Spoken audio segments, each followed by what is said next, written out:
The Annals of Richfield by Dr. Henry A. Ward. War Times, 1861 to 1865. During the Civil War, Richfield responded nobly to the calls for volunteers, and from a population less than 1,600, sent 115 from the town. In addition, 50 men were enlisted in New York City and credited Richfield Springs' quota. To pay bounties, the town raised $62,000. Throughout all the years of the war, the ladies were diligent in good work for the soldiers in garrisons, camps, and hospitals. Many boxes of underclothing, linen bandages, and delicacies found their way to the front from this region. The ladies of Springfield got up a fare for the U.S. Sanitary Commission in Pegg's Hotel in Springfield Center on the evening of September 2nd, 1864.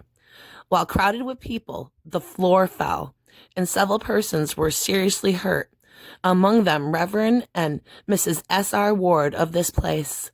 One lady, Mrs. Hughes, died from her injuries. There were but few hereabout that did not heartily espouse the Union cause.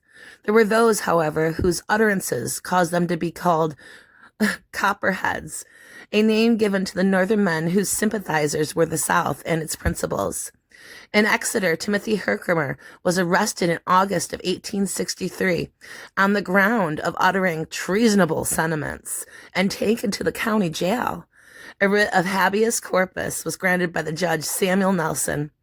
President Lincoln had, however, suspended the privileges of that writ throughout the Union in consequence of the pronounced anti-war spirit in some parts of the North, and Herkimer was taken to Fort Lafayette and was kept a prisoner for some time. There was among the Republicans great activity in the Union League, and among the Democrats were some that belonged to the Knights of the Golden Circle. Here, as elsewhere, small changes became scarce, and postage stamps were commonly used in making change. Lucian Hinds and Elwood and Bryan issued shin plasters in denominations of 10, 25, and 50 cents in 1862. These promised to be paid to the bearer, the sum named on demand, at their store in state currency when presented in sums of the $1 and upwards. This convenient small money was superseded in about a year by the fractional currency issued by the government. Prices of commodities reached high figures during the war period. A few examples of maximum prices: flour per barrel, $18, a sugar per pound, 30 cents, butter, 50 cents, cheese, 30 cents, tea, $1.75, best yard wide sheeting per yard, 70 cents, calico, 60 cents, pork per barrel, $40, dressed pork per weight, $18, kerosene oil per gallon, $1.25, hay per ton, $40.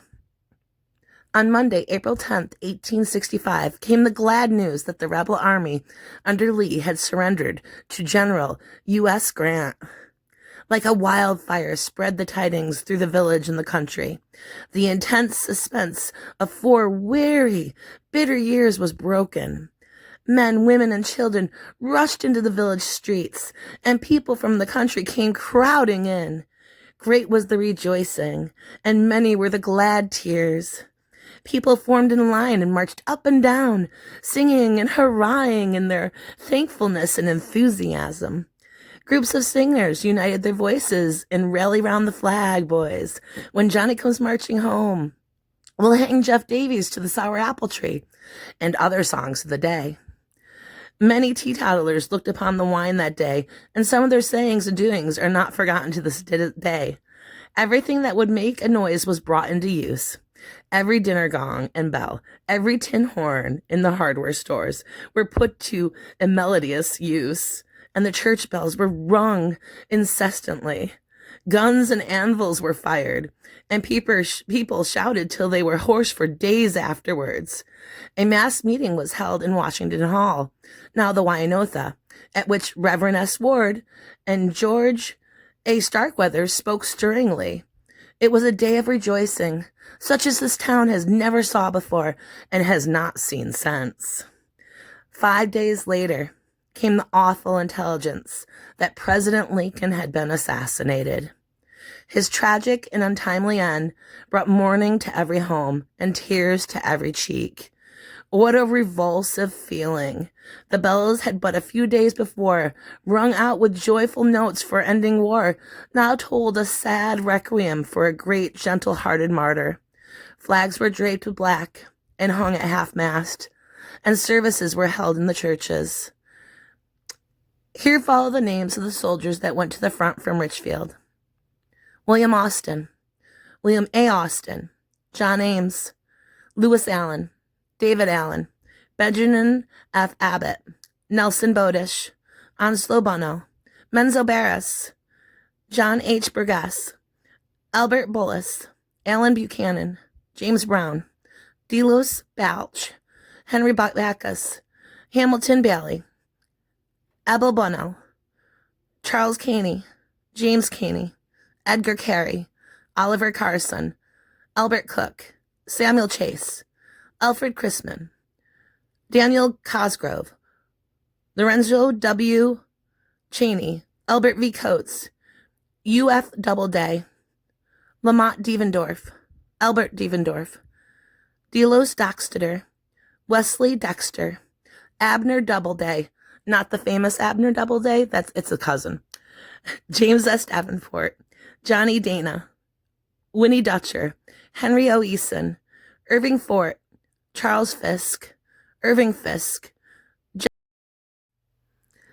Irving Fish, John Fish, Charles Fenton, R.G. Furman, John I. Finch, Freeman Furman, George Green, William Gallagher, Vanderveer Goodspeed, Thomas Golden, John Gilroy, Alvario Harrington, Alonzo Hammond, Albert Ham, Hiram C. Hins, Delavan Harrington, Orville Hins, L.C. Huntley, S.F. Huntley, J. Henrik, Gustav Harrington, T.L. Jaques, Murtaugh Kia, John Kane, Jared Lansing, Tracy Loomis, Orlando Lane, Leonard Love, Otis W. Ludden, John Moak, Daniel Maxfield, William McCullen, William Mann, Richard Matthews, Isaac Minor, George Minor, William W.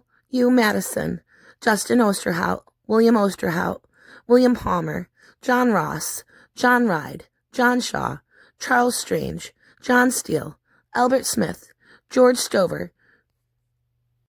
George Stevens, Michael Shields, Hiram Sewell, Peter Smith, H.D.W. Smith, John Sweet, Henry Smith, Robert Schutz, William Snendecker, James Tucker, George Thomas, Abram Vetter, Richard Weldon, Wesley Waterman, Nelson Walrath, J. Winnie, John Waterman, John Wright, O.D. Welch, Alfred Welch, George White, Milo West, George Welch, Luzeran Wheeler, Thomas Weldon, Thomas F. Weldon, Adis Young, George Young, James H. Zoller. These soldiers enlisted in the following named New York regiments: 76th, 121st, 152nd, 44th, Ellsworth Avengers Infantry, 2nd and 16th Heavy Artillery, 3rd Light Artillery, 2nd Light Cavalry Harrises, 1st U.S. Sharpshooters Bardens. Those killed in action were Charles Caney, Thomas F. Weldon, Samuel Chase, F.H. Furman, John Fish. Those dying from disease or wounds